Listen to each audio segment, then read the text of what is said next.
क्या कसूर बता दे तू, दिए क्यों गम इतने बता दे तू, हाय रब्बा मेरे। आपने देखा नहीं वो किस तरह गुस्से में गए हैं और मुझे अपने साथ भी नहीं लेकर गए। तुम्हें मैं छोड़ देता हूँ ना, क्या टेंशन है? नहीं, मैं खुद ऑटो में चली जाऊंगी और आपको मेरे पीछे आने की जरूरत नहीं है। पहले रमशा से पूछ लो, मेरी बच्ची बिल्कुल मेरे कहने में है, जो मैं कहूंगी उसे कबूल होगा। शहर की तरह बिल्कुल नहीं है वो। फोन करो हसन, इसके माँ बाप को घर पे बुलाओ।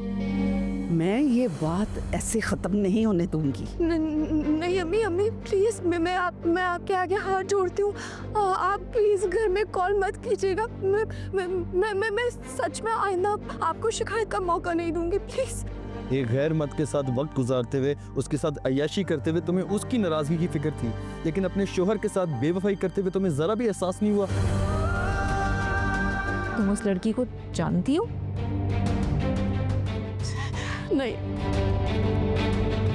तुमने अम्मी से इस बारे में बात क्यों नहीं की? मैंने की थी, लेकिन उन्होंने कोई परवाह ही नहीं की और इसी वजह से मैं जावेद भाई की बातों में भी आ गई। हाय रब्बा क्या कसूर